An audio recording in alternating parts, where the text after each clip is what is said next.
Gar Avenue School.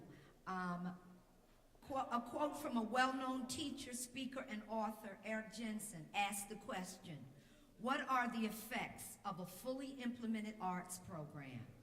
Fewer dropouts, higher attendance, better team players, an increased love of learning, greater student dignity, enhanced creativity, a more prepared citizen for the workplace of America, and greater cultural awareness. What are the effects of a fully implemented arts program? That's what Mr. Jensen has researched and has seen. This being said, why is it that the arts program in general, and music specifically, is being phased out in elementary, middle schools across the district? All over this city, there are instruments sitting in closets, collecting dust, pianos in need of tuning and repair. And you have music classrooms, band rooms that are empty with no children and no teachers. Anyone who grew up in Newark, or as I anyone who grew up in Newark, or as I am a transplant, such as or a transplant, such as I, knows that Weequahic, Barringer, Shabazz, formerly Southside and soon to be Shack's something Academy, West Side, East Side, and Central all had slamming marching bands and flag twirls. The country's first performing arts high school is in Newark, New Jersey. Every high school had at least one instrumental program, at least one instrumental and choral ensemble, not to mention the all-city elementary and high school choruses. There were competitions, there were concerts, out-of-town engagements, and awards. I'll start as I began with the question. If Newark Public School can give tens of thousands of our dollars yearly to New Jersey PAC, the Newark Museum, Little Kids Rock, only to name a few, there is an entire list that exists since summer 2011.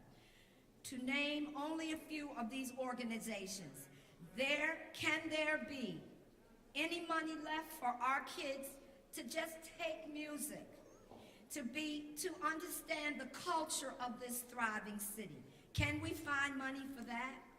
Funding for music programs throughout the district have diminished. One more sentence. If students aren't changed through 8th grade, then our high school bands, courses, and orchestras, etc., will all disappear. Thank you. Thank you. Next speaker, Denise Abdul-Haq, followed by Dora Hidalgo and Pablo Oliveira. Are any of those persons here?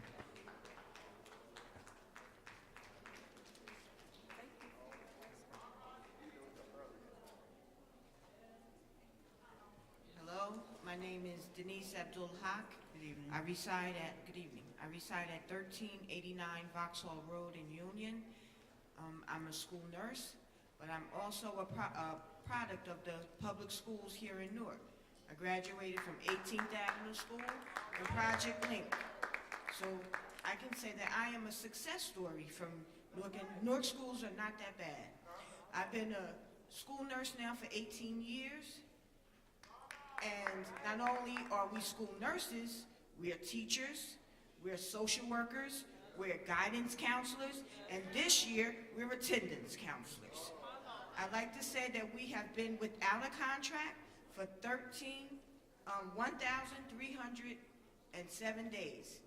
It is time now for us to have a contract because we do work hard, and all of our nurses are dedicated, all of our students love us. We work with every student, every parent, every staff member.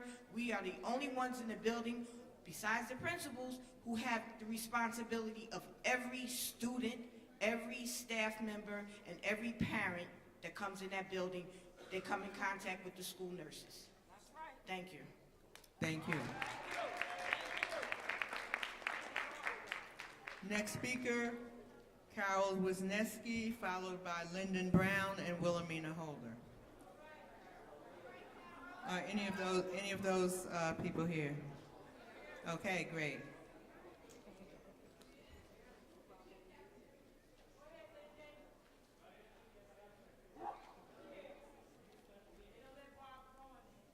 Good evening. Good evening. My name's Carol Wisniewski. I'm a nurse for Newark Public Schools. It's been since 2009 since we've had a contract. Ms. Anderson, in a business meeting last year, you said you had every intention that you were going to give us a contract, but it's been nearly a year and we still do not have a contract. Over the years, our duties have expanded. Denise elaborated on many of our responsibilities. One of the things I like to focus on is our SACs. The substance abuse counselors were sacked in 2010, I believe.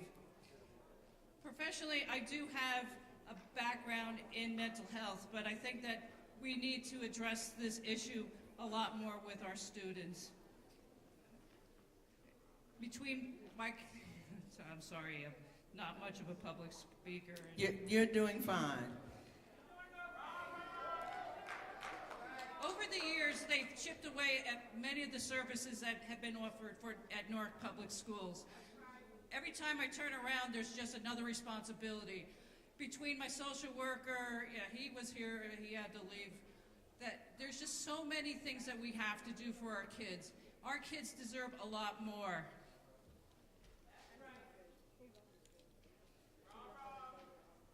I work long hours.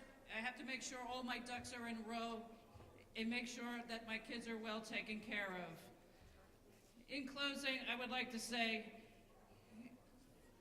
by law, that we deserve the same contract that the teachers have received. It's been over a year that they resolved their contract, but they still have not resolved our contract. This has dragged out. Please respect the speaker. This has dragged out too long. I can only speculate why, but I'm not going to be petty, and I am going to be professional. The school nurses of Newark Public Schools deserve a contract now. Thank you.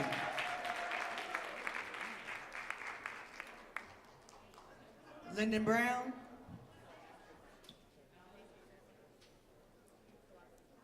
Good evening, Lyndon Brown, 220 South 6th Street, Newark.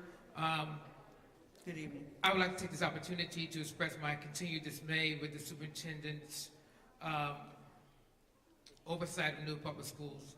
It's really ironic that she would suspend 5 principals for exercising their First Amendment rights and yet allow other incompetent, inexperienced, and ineffective administrators to remain in their positions at other schools, while their schools' NJS scores and HESPA scores diminished to single-digit passing rates under her leadership. It is no surprise that the academic growth in many of our schools is stagnant as we continue to come before this microphone month after month, pointing out the travesties that are occurring in some of our schools. It is imperative that we look beyond the messengers and look at the messages.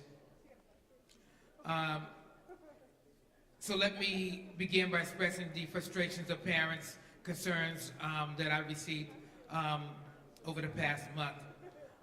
One has been the mold and the mildew at Peshon Avenue School in the pre-K classes. They've had to co-locate classes there, putting 2 classes in one room because the mold and mildew is so severe in some of the classes at Peshon. And I'm not diminishing the fact that we need to concentrate on one Newark and that travesty, but there are a lot of things that are going on right now in Newark Public Schools that need to be addressed. One of the other things that's occurring is the lunch application process. We have parents who did the lunch application, they have received their confirmation, and their students are still denied free and reduced lunch. Some of the bills have escalated to $500 and $600. We have parents who have 2 children, one receiving free and reduced lunch and the other denied. Same household, same income. And I'm getting this directly from administrators. This is not hearsay, who are coming to me with these frustrations. So I need that to be checked out, and I need that lunch application process to be handled at the district level. The parents are doing what they need to do. The schools are submitting the applications. But at the district level, the lunch application process is dismal. There must be a backlog in processing a lot of these kids' applications, and the fees are astronomical.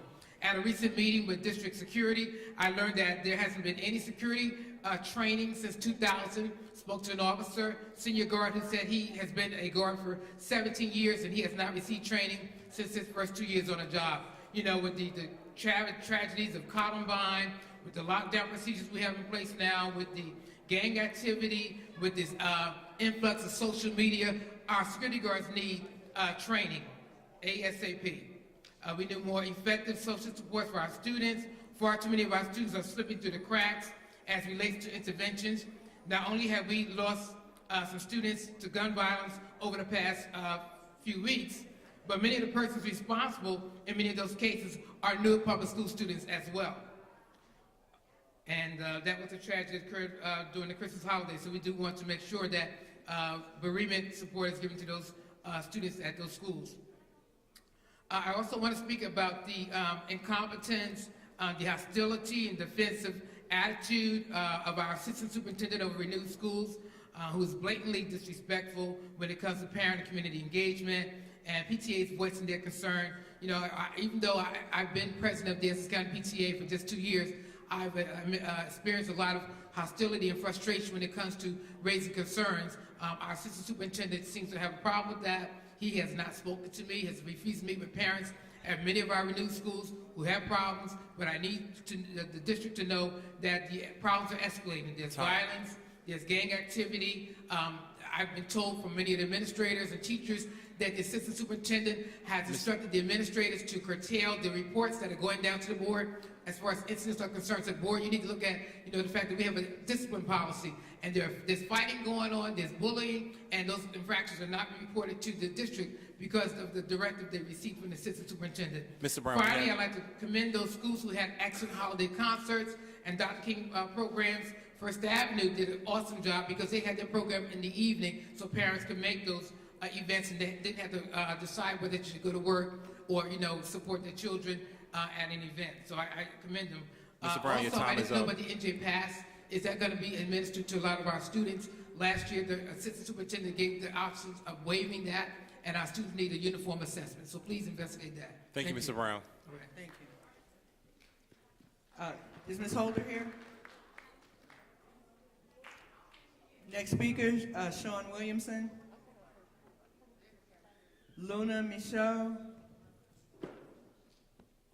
Marion Bay.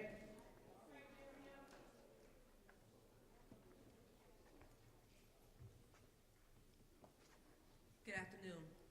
Good evening, rather. Good My evening. name is Marion Bay. Before I get started, my comments are not going to be very long, but I want to ask the board, did you guys receive a copy of a letter that dated January 8th that I wrote to the superintendent requesting her resignation? You did not receive it? So we have it tonight to give to you. I'm going to read this as though the superintendent was sitting up there. And I want to say to everyone who's here tonight, I think what the superintendent did was absolutely wonderful. It showed that she cannot take the pressure. And we have to keep the pressure on in order for her to leave permanently. This is the letter that I wrote. In 1951, a class action suit was filed against the Board of Education of the city of Topeka, Kansas. The plaintiffs were 13 Topeka parents on behalf of their 20 children. On May 17, 1954, Brown versus the Board of Education became a landmark decision. Tonight, I stand before you as a former parent of Newark Public Schools, a homeowner representing 37,000 Newark Public School students, declaring that she vacate her position as the state superintendent of schools and take her money-for-nothing plan with her. 2010, her arrival in Newark began the process of turning the clocks backwards to the new Jim Crow era. Our children are not for sale. In the summer, I sat with Ms. Anderson as a chairperson for the Westside High School Renewal Plan. I shared my concerns with her regarding the work we would invest in Westside High School and what would happen if it closes or is turned into a charter school. 1 minute. She said that would not happen. She also promised to share best practices with those successful charter schools with struggling public schools. She failed to do that. Cammie Anderson is a liar. It is egregious that she would have a harassment, intimidation, and bullying policy for the district, yet she is the biggest bully. Suspending 5 principals for speaking on behalf of our children, a secretary, and banning a PTO president from school, that is outrageous, and she is acting like a lunatic or an insane person. Her plan has nothing to do with improving education for our children. It is about the destruction of our schools. That includes public, charter, and community. For her, it is about the money. She closes successful schools and renew failing ones. January 8th, I wrote a letter asking for her resignation, and I was serious about that then, and I'm very serious about that now. She cannot be trusted. She has no desire of engaging us, the community, in this process. Time. Can I just finish this? I have a few, okay. Words cannot describe the contempt I have for her. If you don't know how to leave, we need to help her to leave, and tonight we did that. By no longer asking for her resignation, but demanding it. By keeping the pressure on Cammie to leave because our children are worth the effort. By signing petitions. By making it so uncomfortable as we did tonight for her, as she has done to our children. January the 13th, and this is the final, I wrote a letter to President Obama regarding Cammie Anderson. This was my last paragraph. The majority of America's children will attend public schools. This is why we must invest in the system. Victor Hugo stated, he opens a school door, closes a prison. Nelson Mandela said, education is the most powerful weapon which you can use to change the world. And Benjamin Franklin stated, an investment in knowledge pays the best interest. She has demonstrated she is willing to put our children in jail and has no intentions of investing in all of our children in the district.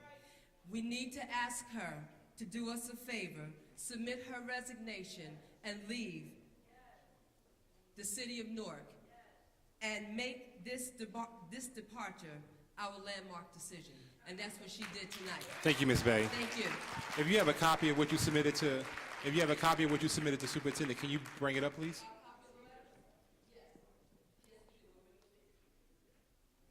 Next speaker. Next speaker.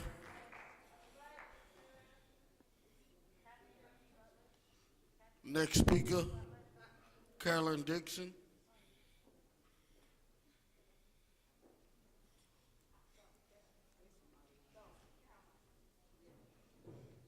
Next speaker, Keena Hamilton.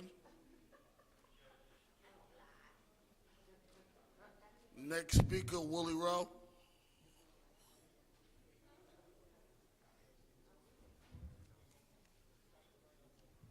Good evening, board members. Willie Rowe, 107 Ivy Hill. I want to thank everybody for coming out.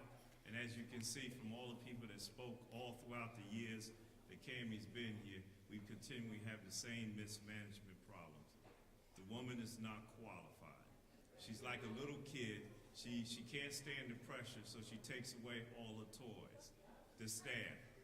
Okay, who controls the board? The board staff that works here should be available to you. I'm also here to speak on behalf of the Newark 7, the principals, the clerk, and also Ivy Hill's PTO president, where I'm also the vice president. Okay, she's been depriving people of free speech. She intends to try to intimidate people. She sent 3 officers to our PTO meeting last week in an attempt to intimidate us, but 90 of us showed up strong and were present. I want to thank Mr. Kinney for coming out. We're not going to take this, and we're going to hit Cammie from all fronts. She hasn't seen no pressure. So I also want to bring to your attention the problem at Cleveland School, and also we want Ms. Brown back, and we also want the Maple Avenue school principal out. These kids need consistency. Okay, she's creating instability, purposely creating failed schools to increase the enrollment in these private schools, and also want to bring in management companies to run the school. So you principals, don't be fooled with this autonomy, because you're cutting away your own support staff when you bring in new people. So be mindful of that. Get some of these experienced teachers. At Cleveland School, they have a continuing problem with water leakage. 4th floor needs repairs, and on December the 12th, students were injured when a ceiling fell, and recently on December the 23rd, the ceiling fell in room 203, where children were injured. Now, this was brought to Cammie's attention by the PTA president, Ms. Charlene Willingham, back in March 15. She sent her a letter, and Cammie hasn't responded to her. So it's an ongoing problem of malfeasance and just plain incompetence. And there's enough been stated at these board meetings that the board should bring her up for some kind of charges. If a little town in Saraville can do that to their superintendent, who's one of these corporate business superintendents, like Surf, Big Newark can do it. And if y'all need the community to raise money to get the lawyers to do it, we can do it. Cammie must go. Thank you. Next speaker, Curtis Jones. Charles Richardson. Shanae Baker. Hakeem Coleman. Letitia Williams. Evelyn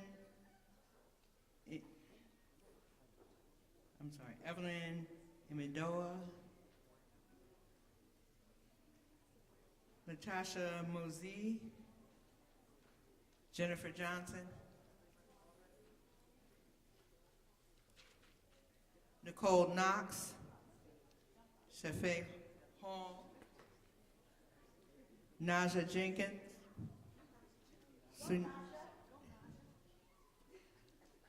Is Naja here?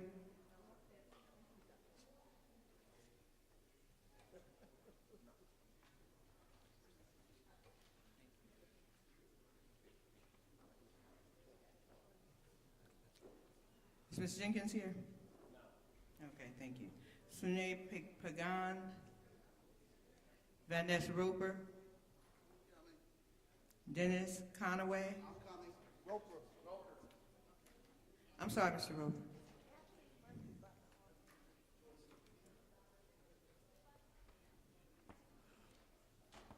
Good evening, Advisory Board. Good evening. Or should I say good night? I'm here today to speak on behalf of my daughter, not as an advocate, but as her father. I received a letter on Monday that was placed in her book bag, sealed. The people that sent it to me stated that I shouldn't show up here tonight. And then it asked me, is my daughter safe in school? Same day my daughter was threatened, this was Monday, you guys. And my daughter, she's gonna bring the papers up there to you, I made copies. Because I am putting this in the Newark Police Department's hand. I was there to file charges on a young man who threatened to kill her and break her neck on Monday. Now, I told, and I spoke at this advisory board many times, and I told the NTE or any other union that I don't support union, I support parents and students. And then tell unions to accept parents as partners, then guess what? Then there's no support for me. And the bottom line is that, I hear the word bully and harassment. My daughter has a right to get up here and say whatever she needs to say in those 3 minutes that is given her respectfully.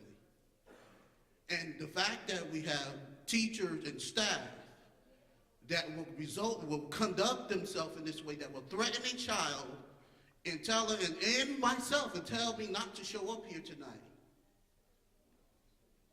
I told the district, I informed the district, because I've been asking for, I've sent emails and faxes as it relates to folders, incident reports that have been covered up from the principal at Alexander Street School, many assaults of teachers who are absent but still failing students. They don't come to work, but they're failing students.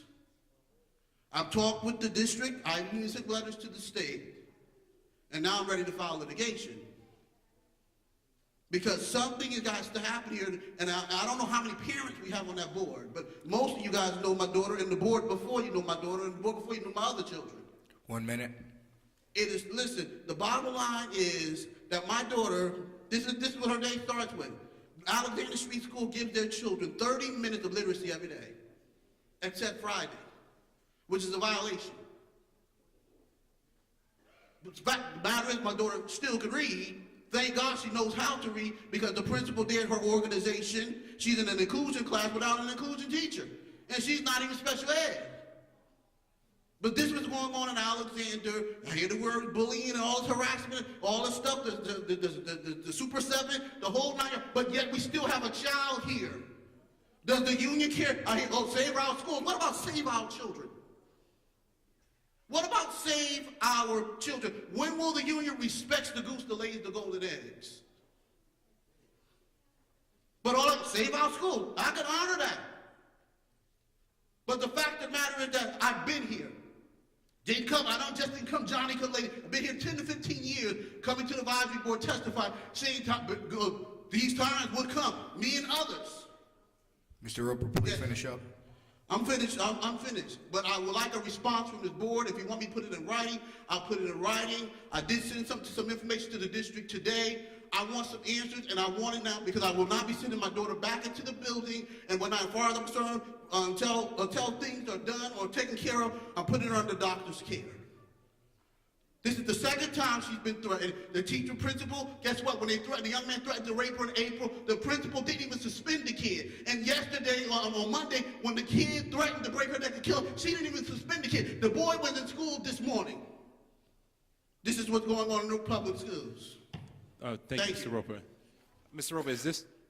Thank you. That's the copy. That's a copy? That's the copy that was put in my daughter's book bag. The first time a copy was given to my daughter 2 years ago, a teacher put it in her hand, and that was a threatening letter. I'll forward it to the board president. Thank you.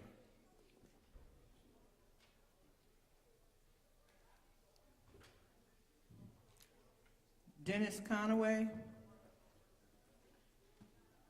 Kathleen Witcher.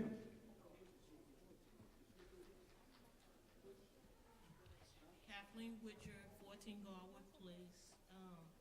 I was supposed to speak about alumni issues, but I guess I'll add NAACP. Excuse me, Ms. Witcher. Ms. Witcher. Maybe you need to pull the mic down a little. Okay. I want to concur with the report President Smith Gregory gave for Newark NAACP and add a badge number. Officer Johnson, badge 648. At 8 p.m., he attempted to put Mr. Willie Rowe, who just spoke, out the door. This is a public school. It's a public board meeting. And I've been coming to the school board meetings since the year 1973. And some of you, of course, were maybe not born yet. So I want to thank you for the opportunity. I'm sorry I wanted to address Superintendent Anderson with my remarks, because I wanted to say that when she did meet with the NAACP members and she presented her document, which few of us were shared, of One Newark, it was flawed. And so I'm just going to fast forward and say I will issue a report on that One Newark plan because it is devoid of goals, objectives, education plans, timelines, measures, and it's devoid of a plan to remedy attendance, which I remember Superintendent did delineate when, I guess in December, she introduced this plan, which was to replace, I guess, Winning Schools plan that she introduced February 2013. However, we didn't have the document. Maybe she'll say, well, you had the plan. I don't know. I am also here to say that I oppose, as many have said, the violation of the U.S. Constitution and its amendment providing freedom of speech and freedom of assembly. I happen to remember Mr. Darren Martin, and when I first met him, he was fighting for the rights of the nurses in the hospital where we were trying to keep Irvington General Hospital open. And when I last saw him, it was in Trenton at the State House about 2 weeks ago when he was among many parents there, some who are sitting here, bringing over 4,000 signatures on petition to stop the closing of public schools, not just in Newark, but around the state of New Jersey. And the esteemed president of this board was among those presenting, along with assembly members and Senate leaders in New Jersey. I would suppose that if we spent time trying to promote the rights of the citizens, the rights of the people, the rights of the community and parents, that this meeting would not have turned out to be one where Superintendent Anderson had to abruptly leave. You see, it took me 2 hours to get my seat tonight at this public meeting.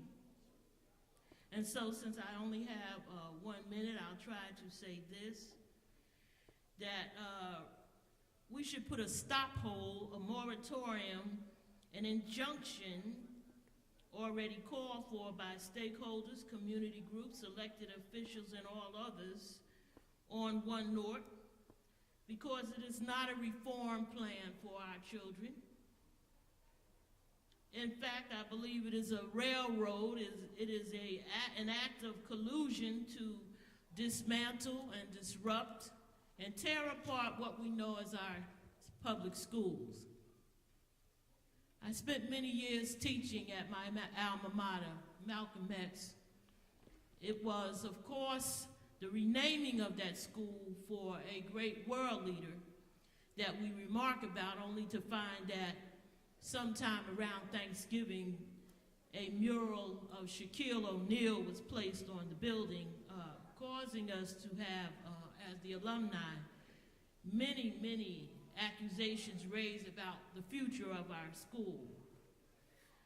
But those who have the document One Newark, and I hope everyone demands that document, will see that the plans that Ms. Cammie Anderson intends to make, in fact, are going to cause us to privatize education in the city of Newark, and will follow the privatization move in New York, Baltimore, Chicago, and many other cities in this country. Ms. Witcher, please finish up. Yes, so we need to demand that Cammie Anderson leave, Surf leave, and Christie leave. This needs to stop right now. This is the erosion that we are known to have anytime that we see that Carter G. Woodson wrote The Miseducation of the Negro. Thank you. Thank you. Kathleen Murphy Butler.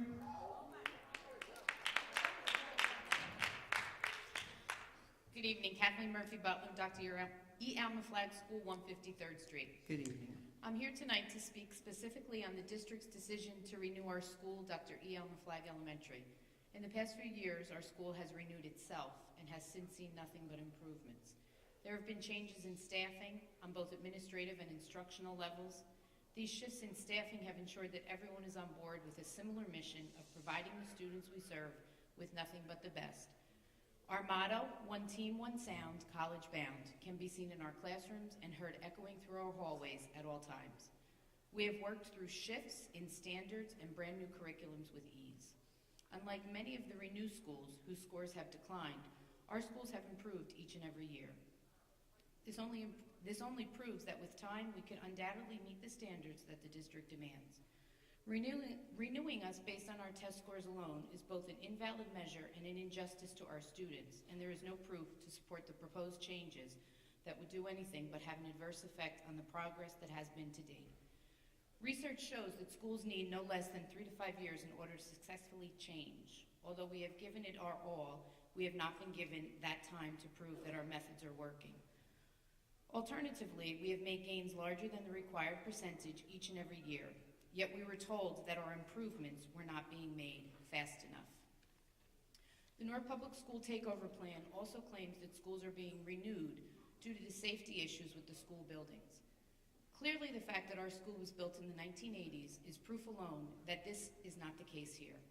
In addition, almost every classroom is already equipped with the state-of-the-art technology such as smart boards that they offer as an incentive at the other Renew schools. Is it that the district wants to improve the facilities for the sake of the children?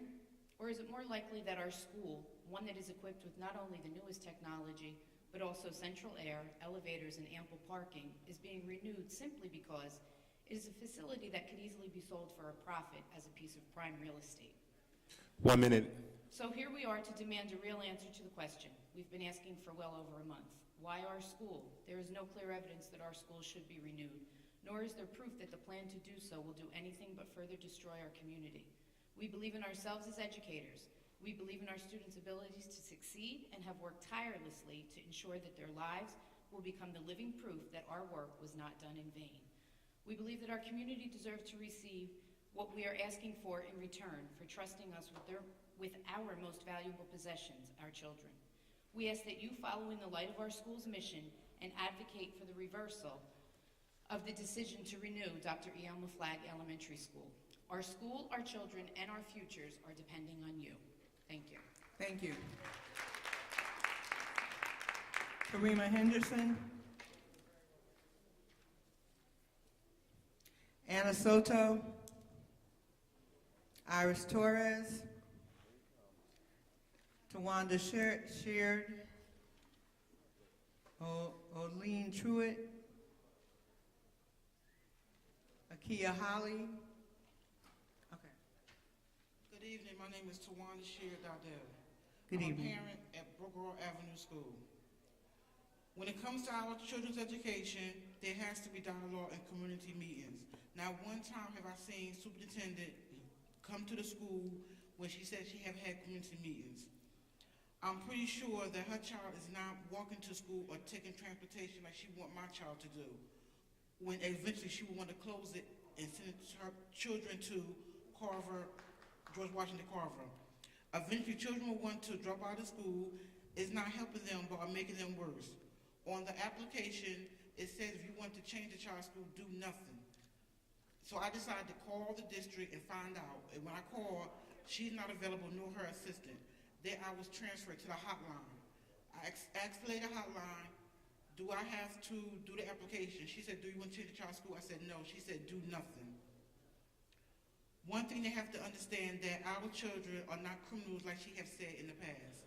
And our children are not for sale. Thank you. Thank you.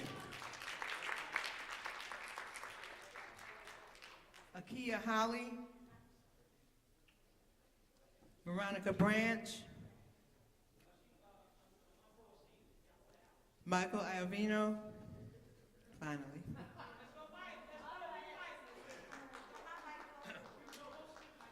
I'm so glad that we have this intimate moment together, without free of the news, the media, and I really actually came here today to just talk to you guys. But first, I want to applaud the people who have stuck it out.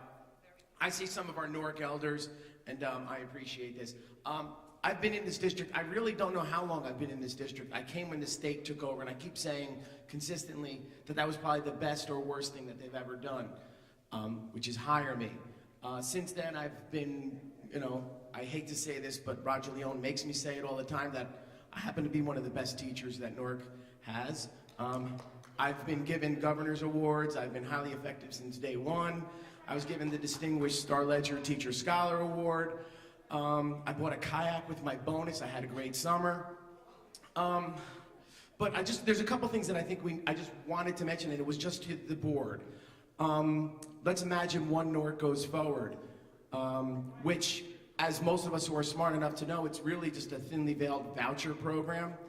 But if One Newark goes forward, then as a teacher, and I've been working to get this question answered, is there going to be one evaluation system? Because I know that currently that doesn't exist.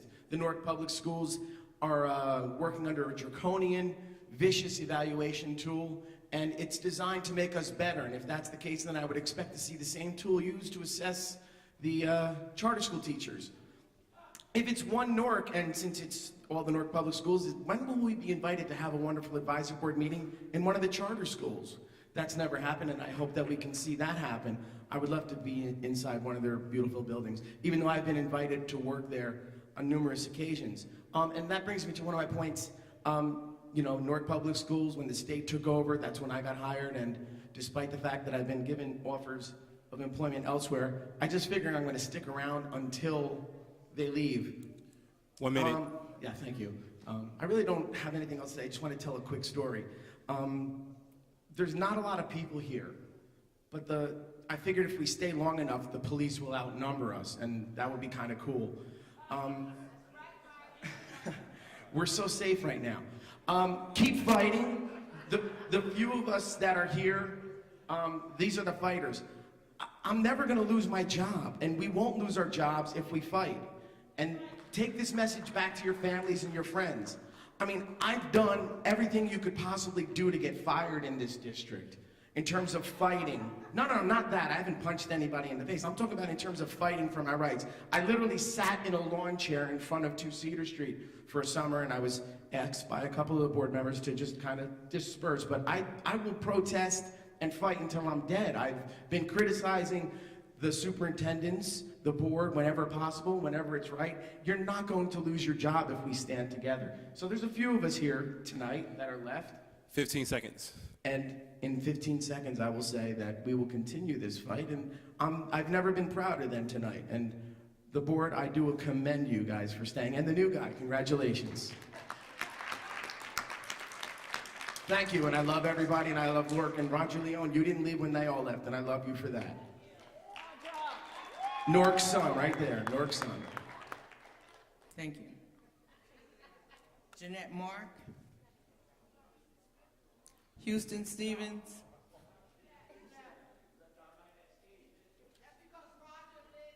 Okay, that ends the public participation for this evening. At this time, the board will move to complete our business agenda. I just want to make sure that we are taking notes.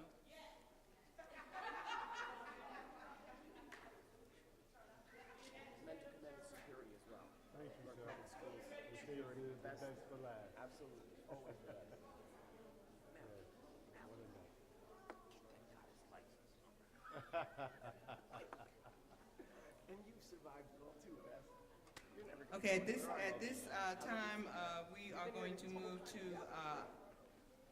well, let me just state for the record that item, which would be moved to item 10 in our agenda, in our modified agenda, report of the State District Superintendent, obviously will not be taking place tonight because the State District Superintendent has left the meeting. So we will go on to the next order of business, which is committee chair reports. For program and instruction, Ms. Matthias is not here. Unless someone else wishes to report, I think we might be able to, we might pass on that report.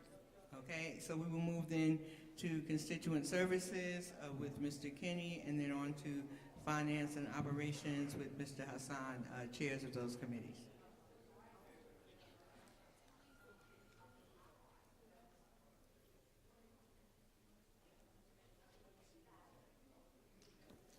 Madam Chair. Yes, I know today is... Madam Chair, I'm sorry for... No problem. I apologize. Understandable, no problem. So we had a Constituent Services Committee meeting on January 14th, and the attendance of the meeting was Ms. Merritt, myself, Ms. Perillo, Rashidi, Felicia Mann from NPS, as well as Ruben Roberts, who's taken over for Tia Morris, who's no longer with us anymore. My agenda items included Family Leadership Institute, the report card update, parent recognition, program update, as well as school fairs. We first accepted the minutes from the previous meeting, which was held on December 3rd, 2013. I asked for inclusion inside the meeting, inside the report, because there were some questions that was excluded from it, which was one, has the school district made its One Newark presentation to the SDA, which stands for School Development Authority? And if so, what were the responses and or reactions? And number two, how much input from families with kids in the district was actually received by the district before the rollout of the One Newark plan? As of today, we have yet to receive a response regarding both questions. Before proceeding with the agenda, Ms. Mary reminded the committee, since they met in December, Tia Morris resigned from the district, and Mr. Roberts has been assigned to manage the Office of Family and Community Engagement. I asked Mr. Roberts how many meetings took place prior to the actual launch of the rollout and who were the stakeholders involved. Mr. Roberts committed to provide us information in our board package. As of today, we haven't received said information. I also asked Mr. Roberts what organizations were involved at the meeting, and and also provide a list of the funders. As of today, we have yet received information. Regarding the Family Leadership Institute, Veronica Osorio, which is a special assistant to the Office of Family and Community Engagement, presented an update regarding FLI. She gave us information regarding a data series, which included HESPA workshops that was conducted in Spanish, school snapshots, family-friendly walkthroughs, report cards, 101s, parent portal workshops, college readiness. Vice Chair Perillo talked about how much she enjoyed or liked the parent portal, as it provides her with the opportunity to monitor her child's progress on a regular basis. Ms. Osorio proceeded to update the committee on adult education opportunities being provided at Eastside High School because of their partnership with Essex County College. I then asked if the district can look into fully funding adult education for these families with ongoing financial hardships. It was brought to the attention that the programs were at cost, was a modified cost by Essex County College, and if they can provide reevaluation that the prices can be waived since they're using Newark Public Schools facilities. Report card update. I asked, will the report cards look the same for all elementary schools? For example, you have different elementary schools like Ann Street and George Washington Carver and Miller Street have different criteria on the report cards. As of today, we haven't received a final response. I also asked the parents, if the parents can become well versed on how to read and understand the report card as it currently presented. Mr. Roberts provided an update and said if the plan in the district is to ensure that uniformity is consistent throughout the district. He expressed that he's been in conversation with the curriculum office with regard to their plans on a uniform modified look. Mr. Roberts shared on behalf of the curriculum office that the May report card is a real possibility that changes will be seen, but reminded the committee that we will still need to do some testing of the system before then to confirm that the newest, simpler template is possible. The reason why that was brought up is because throughout the district, and we have a high mobility rate, that the report cards can be uniform. People, whether you attend a school in whatever wards, they can have the same information so parents can understand it better. As of right now, we don't have that. College readiness. I asked how many of the district high schools have hosted college fairs since having experience as that's irrelevant. I asked how many district high schools have currently hosted a college fair, the district stated that they were hosting a college fair or encouraging the school to host college fairs in February. I stated that the college fairs at that point would be too late. I also asked if the district give information to students about college to ensure that college is a real option for them. I also expressed that college fairs should start in November to allow plenty of time for students to prepare, to select, to apply, and receive feedback from school. Again, February for college fairs is too late for senior students. Parent recognition. Ms. Mary reminded that the committee that in our November meeting we agreed to modify the number of parents to be recognized in a brief description of why they are being selected. The committee was instructed to think of ideas how to revamp the current program so that it's more robust. Due to the urgency of the One Newark initiative, the committee was unable to continue the discussions about the program at the December meeting. The committee will continue the program in its current state for January board meeting and come to the table in February with recommendations. Finally, last 2 points. School fairs. Mr. Roberts provided a report out of the recent school fair that took place on Saturday, January 11th at Barringer High School, noting that between 1,000 to 1,200 families and 700 students attended. Vice Chair Perillo noted that she attended the January 11th school fair and was concerned that some families seemed lost because there were no signage prominently placed throughout the school, and as a result, Barringer was having so many entrances and exits throughout their building. Staff should have been stationed strategically to greet families to push them to where they needed to be. Vice Chair also mentioned that for the next school fair, that there should be bilingual staff available to answer questions both in Spanish as well as Portuguese. Vice Chair Perillo also asked that the Newark enrolled guidebooks also be translated in different languages and available to families. Vice Chair Perillo also asked if NPS seal can be placed on all promotional materials for One Newark so that families know it's a part of the Newark Public Schools brand. Finally, I asked if we can find out whether parental feedback for the One Newark process. We wanted to make sure that parents were able to give a real assessment as to how they feel about the One Newark plan, not a synopsis that's provided by provided by the administration. Mr. Roberts said he will provide a list of community meetings and the various stakeholders that are taking place. Mr. Roberts also said we provide a sample report card at the February meeting. The committee will come to the February meeting with ideas as to how to revamp the parent recognition program. And finally, the February meeting is scheduled for February 11, 2014. That completes my board notes for Constituent Services Committee. Any questions? Yes, Mr. Kenny, on the issue of having those materials available in Spanish and Portuguese, was there a response to that request? Well, we haven't received a response. They said they will work on it, but we have yet to receive anything in our board packages regarding how it will look and also the translation as well. And I'm sorry, and I thank you for mentioning that as well. We do have a number of people who do speak patois as well, so I will include that, and I thank you for bringing that to my attention as well. Okay, thank you. Mr. Hassan? Thank you, Madam President. Before I give my report, I would like to say, first and foremost, thank you to the community members who stayed throughout the public participation to hear the board conduct the rest of their business. I also think that it's important for me to explain, as a voting member of this board, why I voted not to change the agenda items. My reason for not changing them is because of the situation that we have here. After we have public participation, we see that we don't have many members that are sitting in the room at that point in time, and there's important items that need to be discussed, such as the committee reports that are going to be presented tonight and the voting items. And that was my reason for not voting in that aspect, to change the meeting to have the public participation go before those items tonight.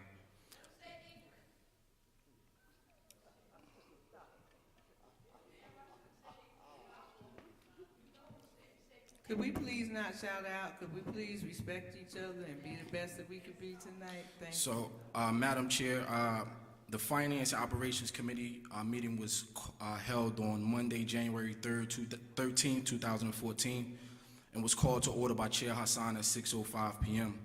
The minutes from the December 9, 2013 committee meeting were approved. There were no errors or omissions reported. We then went into the human resource reporting, and during that time, the committee members were informed that we had a total of 233 personnel actions for instructional hires. Breaking down, it was 27 hires, 206 separations for a total of 233 personnel actions. And then for non-instructional, there were 134 personnel actions, broken down to be 35 hires and 99 separations for a grand total of 367 personnel transactions. Discussion was held on the number of separations that were reported, and it was also noted that many of the transactions that were identified as hires actually reflect the recertification of employees who are paid with funding from SID grants. We then went into further discussion specifically about Brick Avon Academy and the fact that they had seven employees who were listed on that personnel action report that were recertifications through the SID grants. The questions that were posed to the district was, how will the district ensure that funding reaches Brick Avon Academy so that they can continue with the same support structure they have after those SID grants run out that they're currently using to pay those employees at the school? We do anticipate to have further dialogue on that particular matter going forward, Madam President. We then went on to facilities reporting. It was reported that Central High School has received an Energy Star Award for their efforts to drive energy efficiency within their facility. The committee questioned the district's ability to have more schools receive the same recognition, mainly some of the newer facilities such as Science Park, which are supposed to be equipped to be energy efficient. The committee was advised that Central High School has a great engineer who has ensured that proper behaviors are exhibited by the staff and team to ensure energy compliance standards. The committee stated that we would like to see the district C, a district-wide behavior modification to help drive down those energy costs and consumptions. The facilities team will also be working on initiatives throughout the ESIP program, which is offered through the state. The facilities team provided us with a monthly report, which lists some of the major accomplishments of the facilities team. The report is quite lengthy, so I will just highlight some of those accomplishments. The Arts High School Auditorium Rehab Project has been advertised for construction bid. An estimated cost for that project is $3.8 million. There's currently coordination and monitoring for all of the roof cell tower projects. That's in progress. The Quitman Street Emergency Repair Project is in progress with the expected completion to be at the end of this month. And the SDA managed projects for boiler replacements at Sussex Avenue, Ridge Street, and Hawkins Street schools have been substantially completed, and the district is in the middle of the closeout process for those projects. The following items were reported as unresolved issues or concerns with facilities. First item is that the New Jersey SDA grants procedure for processing disbursements to the district. This is still not being conducted in a timely manner and obviously causing issues for the district. Second is the prioritization of the remaining bond funds for projects. The City of Newark has yet to appoint a member to the Capital Projects Review Board for the Newark Public Schools District, and the district cannot move forward until this appointment has been made. Currently, the district has $7.5 million to allocate towards capital projects. Again, as we know, our facilities, a lot of them are in disrepair, and further delay in convening this board will result in increased costs and further deterioration of school facilities. So for those of you who are not aware, the Capital Projects Review Board should consist of 3 members, one being appointed by the district. Usually the superintendent will hold that spot. Second spot being appointed by the Commission of Education for the state, and the third spot to be a person who was appointed by the mayor of the city. Previous Mayor Cory Booker did not make that appointment before he left, and we still do not have anybody appointed to that particular board at this point in time. So again, we have $7.5 million that's available right now for us to allocate towards capital projects to help repair our schools, but do not have the third and final member from the city to convene this board. We then went into finance reporting, and the following items were reviewed.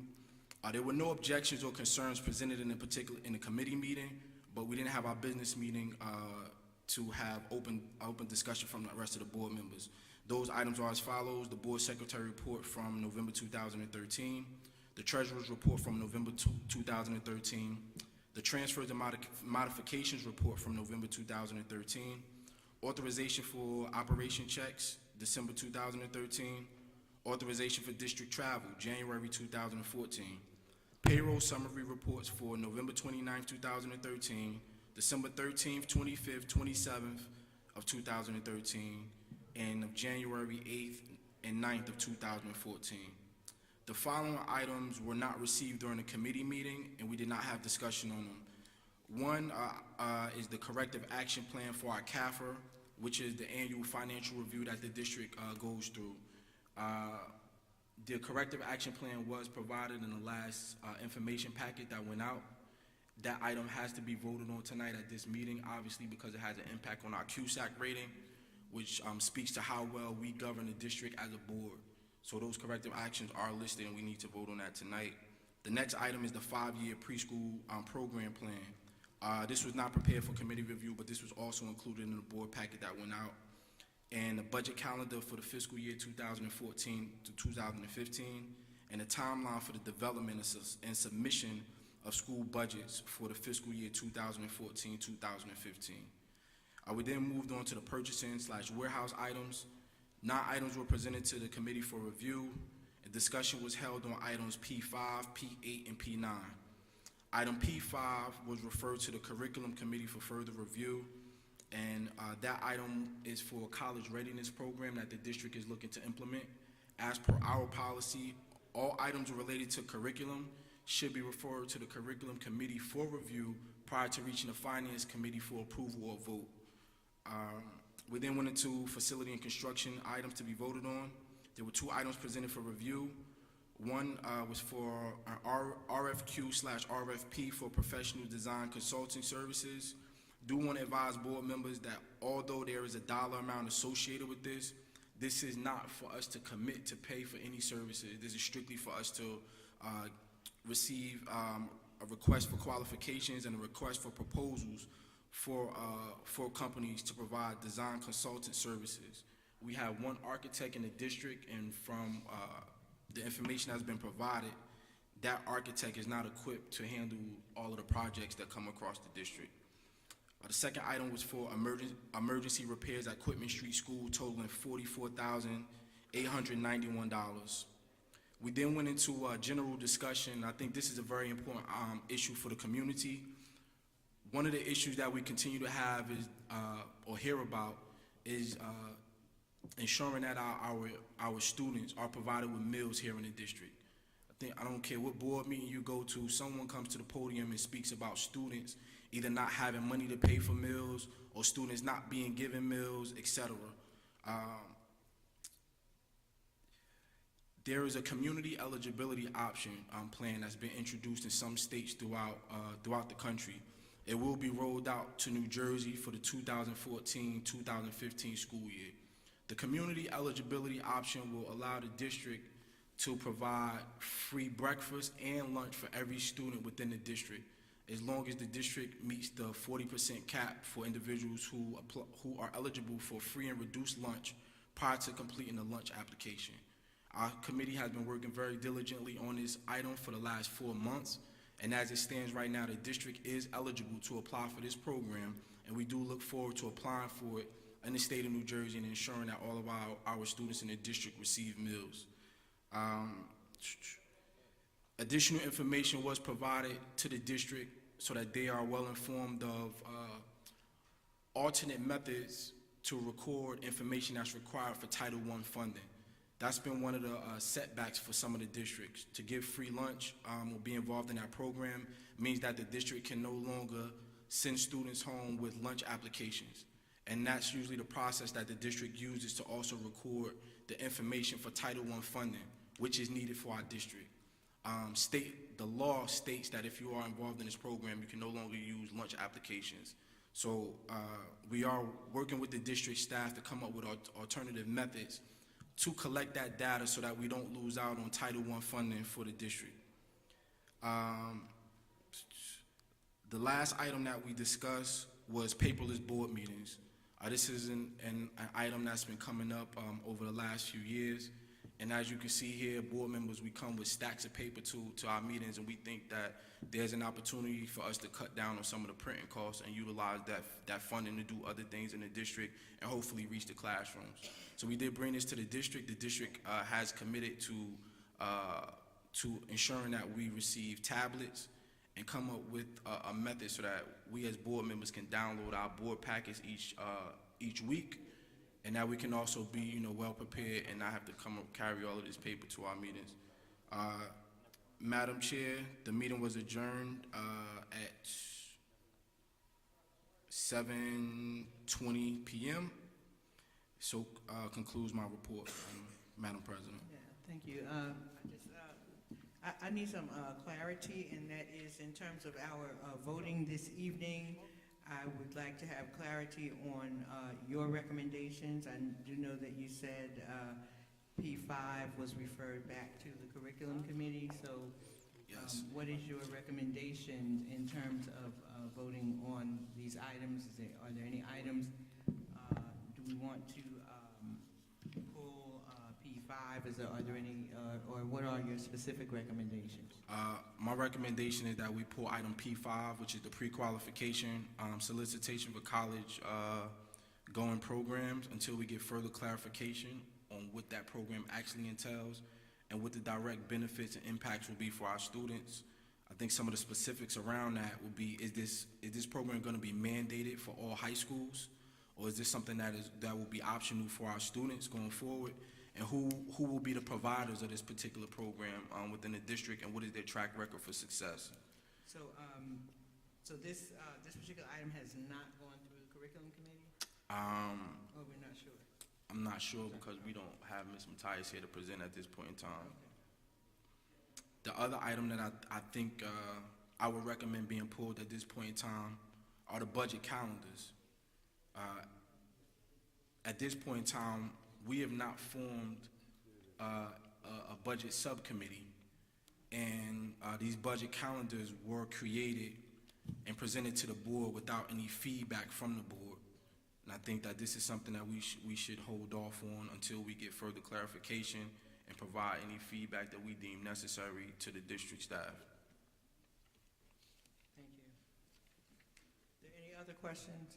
Yeah, Mr. Madam Hassan? Chair, I have a question regarding, one is and I'm not sure if we can answer that question this evening, is regarding the pre-qualification solicitation for college going program. If we hold it back, is it affecting a current program that we may be pursuing a contract for this year? Will it affect the program for this academic school year?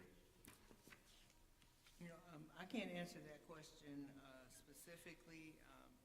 I can say that I will speak to Ms. Wilson tomorrow and see if there is anything of extreme urgency. And if this is of urgency, I will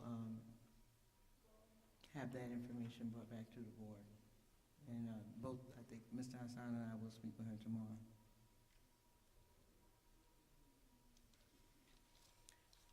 Okay, thank you very much. So at this time, we're going to move to our vote, which is, well, it was originally item 11, item 12 now.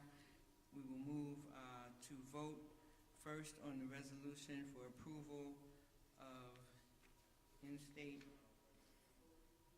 out-of-state field trips. And for our new board member, Mr. Sellinger, it's perfectly fine for you to abstain at your first board meeting. That's usually what we do when, because you're not being familiar with the material, no problem. Is there a motion? Move it. Okay, moved by Mr. Kenny. Second. Okay, second by Mr. Rashidi.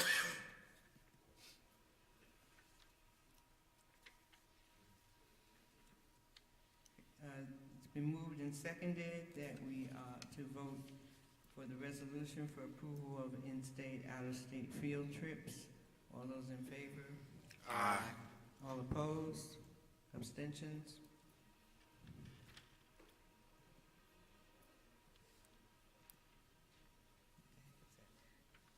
Okay, now we will move to finance and operations, which we would like to vote on items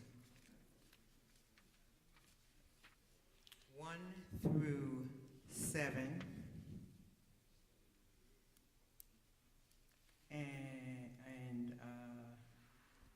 9 through 12. Please check me to be sure I'm correct. And then 14 through 19. Is there a motion? To amend them, are we amended it? Are we voting to amend? We're voting on all items except for 9 and Except for item 8 and 13, I apologize. and 13. So,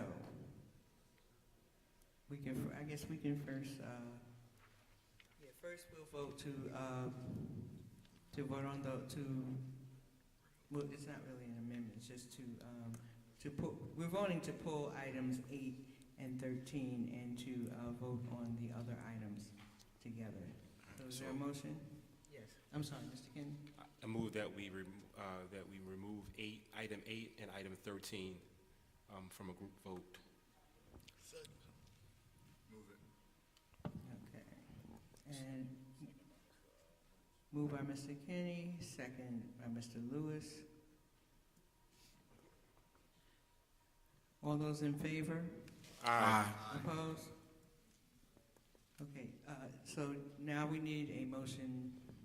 Madam Chair, I move that we now vote on the items as a block, excluding items number 8 and 13.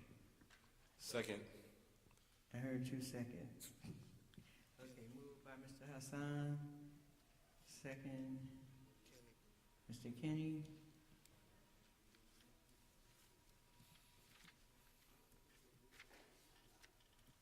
Okay, Mr. Sellinger. You can abstain if you wish. Okay. Mr. Lewis. Yes. Mr. Rashid. Yes. Mr. Hassan. Yes. Mr. Kenny. Yes. Dr. McCreary. Yes. And I'm also voting in favor. Motion carries. Madam Chair, being that we pulled those items, I would like to also make a motion that the items that were pulled, item number 8, the budget calendars, and item number P5, the pre-qualification solicitation for college, be postponed for voting until our next regular stated board meeting. Okay, I don't know that we necessarily, I mean, we can make a motion, but we don't necessarily, we can, fine. Motion to pull, motion to consider at the next board meeting, that they be on the agenda for the next board meeting. Okay. Mr. Hassan, and seconded Mr. Lewis. All those in favor? Aye. Opposed? None. Motion passes.